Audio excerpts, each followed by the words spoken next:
Today we have a colorful, NVIDIA GT 1032GB DDR5 low-profile GPU, that was purchased off of eBay.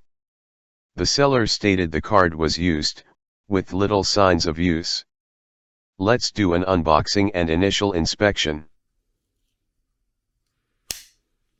The bag is extremely light and it's hard to distinguish if there is a graphics card inside.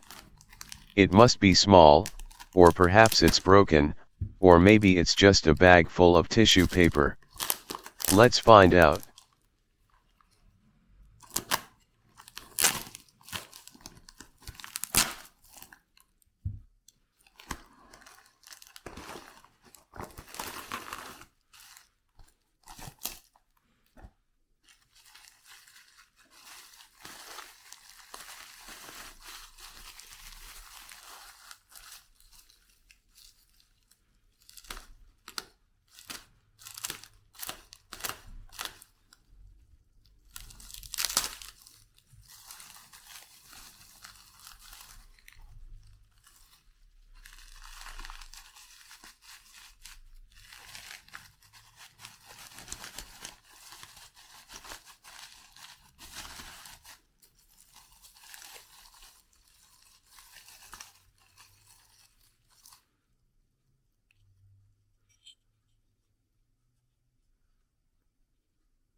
At first glance it is extremely clean, there are no signs of dust or residue, and the fan spins freely.